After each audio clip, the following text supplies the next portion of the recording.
નમસ્કાર બધા પોતાના ન્યાય માટે આવેદનપત્ર આપવાની કોશિશ કરે છે કે ઓનલાઈન કામગીરીથી અમે અત્યારે રહ્યું છે જેમ કે બધાના પોતપોતાના પ્રશ્નો છે કે ઘણા ટાઈમથી અમને મોબાઈલ નથી મળ્યો, ઓનલાઈન કામગીરી ઓવર છે અને ગ્રામીણ વિસ્તારોમાં નેટવર્ક ઇસ્યુ પણ બહુ હોય છે, જેથી અમે જે બાળકોના પોષણ અંગેનું જે કામ છે ને એમાં ખરેખર અમે સચોટ નથી કરી શકતા. કોઈ એક વર્ક હોય કે જે આજે આ કમ્પ્લીટ કરો છો તો એની પાછળ અમારો સમય બહુ વેટ થઈ જાય. એટલે બધા બહેનોનો આ પ્રશ્ન છે જેથી અમે ઓનલાઈન કામગીરીથી અડગારવા અને બીજું એ કે હાઈકોર્ટે અમને ચુકાદો ક્યારનો આપી દીધો છે 6 મહિના થયા, જે હજી સુધી સરકારે તેનો અમલ કર્યો નથી. તો એની અમલવારી થાય એના માટે અંદર લખી દીધું ને. હા, હાલ અમારી માંગણી જે છે એ ઓનલાઈન કામગીરીથી અડગ થવા માટેનું આ પ્રશ્ન છે અને એના માટેનું જ આવેદન.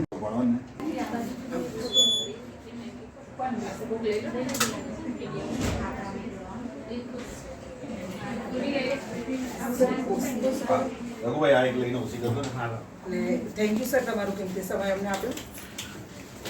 તો સમગ્ર જે આંગણવાડી બહેનો છે, શું આપની રજૂઆત છે, ક્યાં ક્યાં રજૂઆત કરવામાં આવી અને અત્યારે સેવા સદન આવેદનપત્ર આપવામાં આવ્યું છે? અમારી રજૂઆત સરકારને માત્ર એટલી જ છે કે ગુજરાત હાઈકોર્ટે જે અમને ચુકાદો આપ્યો છે પગાર વધારાનો, તેની હજી સુધી કોઈ અમલવારી કરી નથી.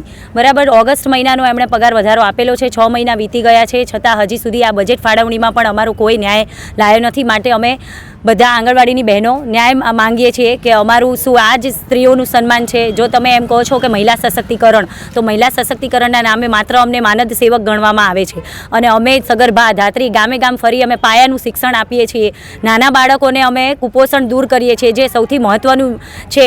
જ્યારે અમારા બાળકોનું કે અમારું ઘર ચલાવવાની વાત આવે ત્યારે માત્ર માનદ સેવકના નામે 10,000 વેતન અમને આપવામાં આવે છે, જે તદ્દન ખોટું છે. બીજું એ છે કે મોબાઈલની કામગીરી, તો મોબાઈલમાં અમને એટલી બધી કામગીરી આપવામાં આવે છે, એવીટી કરો, FRS કરો, ઓનલાઈન તમામ કામગીરી, જે અમારે આખો દિવસ પૂર્વ પ્રાથમિક શિક્ષણનું કોઈ પણ જાતનું કામ અમારાથી થતું જ નથી. અમારે માત્ર બાળકને નેટવર્ક આવતું હોતું નથી એટલે હેડ કાઉન્ટ કરાવવામાં ને એમાં જ અમારો આખો દિવસ જતો રહે છે. જે અમારે પાયાનું શિક્ષણ આપવાનું છે એ થતું જ નથી. આથી અમારી સરકારને નમ્ર અપીલ છે કે જો તમારે ઓનલાઈન કામગીરી કરાવી છે તો અમને મોબાઈલ આપો, કારણ કે નેટવર્ક આવતા નથી. એક પણ એપ્લિકેશન અત્યારે હાલ અમારે ટોટલ 5 એપ્લિકેશનો જે અમારે રોજ કામ કરવાનું હોય છે ને એમાંથી એક પણ એપ્લિકેશન વ્યવસ્થિત ચાલતી નથી.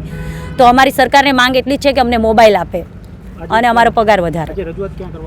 આજે રજૂઆત અમે પ્રાંત સાહેબને રજૂઆત કરી છે. હજી અમે મામલતદાર સાહેબને પણ આવેદનપત્ર આપ્યા છે, અમારા CDPOને પણ અમે આવેદનપત્ર આપેલું છે અને કાલથી અમે તમામ ઓનલાઈન કામગીરીનો બહિષ્કાર કરીએ છીએ. અમે ઓનલાઈન કોઈ પણ કામગીરી કાલથી કરીશું નહીં.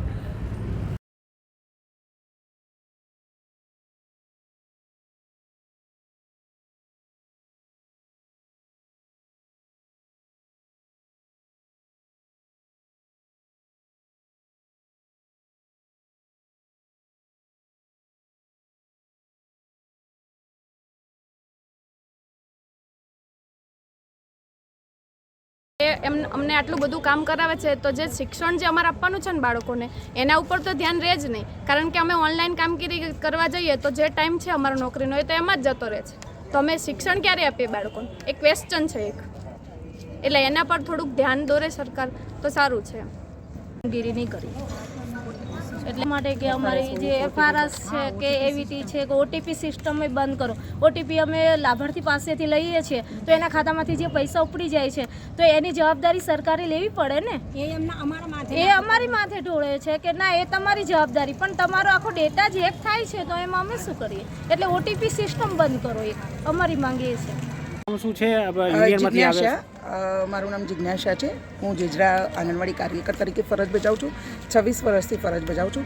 હું પણ બધી બહેનો સાથે સંમત છું કે અમારા પર્સનલ અધિકારી સાથેનું અમારું કોઈ જ ઇસ્યુ નથી. જે કંઈ અમારી લડત છે સરકાર સામેની છે. ઓનલાઈન કામગીરી અમને ખરેખર બહુ પજવે છે. નેટવર્ક ઇસ્યુ હોય, એક તો અમને ઘણા ટાઈમથી ફોન નથી આપ્યા, જે આગળ બહેને કહ્યું એ બધા ઇસ્યુ પણ અમને હેરાન કરે છે. અને ખાસ કરીને OTPથી અમારા દરેક એપ્લિકેશનના કામ એ અમને બહુ જ હેરાન કરે છે, કેમ કે ઘણી વખત એ અમારું પોષણ ટ્રેકર હેક થઈ ગયું છે. એના કારણે ઘણા બધા લાભાર્થીના પૈસા ખાતામાંથી ઉપડી જતા હોય છે. અને એના માટે તો સ્વાભાવિક છે કે નાના ગામોમાં લાભાર્થી અમને જ ઓળખતું હોય છે કે ભાઈ આ અમારા આંગણવાડી કાર્યકર બેન, અને એમના નામથી જ પૈસા ઉપડી જતા હોય છે. એટલે એ જવાબદારી લેવી અમારા માટે બહુ અઘરી થઈ જાય છે. અમે તો ઘણી વખત એટલા હદ સુધી હવે હેરાન થઈ જઈએ છીએ કે એવું થાય છે કે ભાઈ આટલા વર્ષો નોકરી કર્યા પછી પણ હવે અમારા માટે અશક્ય થઈ ગયું છે કે ડૂબવું કે તરવું, કે અમે કન્ટિન્યુ રહીએ કે રિઝાઇન કરીએ.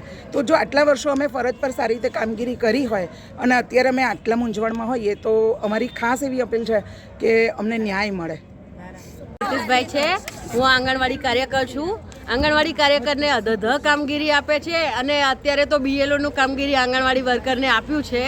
એમાં બહુ જ હેરાન થઈએ છીએ. અમે આંગણવાડીનું કામ કરીએ કે BLOનું કામ કરીએ. પ્લસ એમાં છે ને BLOના કામમાં અમારે રાત્રે 7:30 વાગી જાય છે એ કામગીરી કરવામાં. પછી ઘરે જઈને અમારે બધા કામ કરવાના હોય. અમારા નાના બાળકો હોય. અમારી એક આંગણવાડી બેને તો એમાં આંગણવાડી વર્કર તરીકે રિઝાઇન આપી દીધું, કેમ કે એને નાની 2 વર્ષની બાળક હતી, ઘરે કોઈ રાખવાવાળું નહોતું, તો એને રિઝાઇન આપવું પડ્યું. શું કરે બિચારી?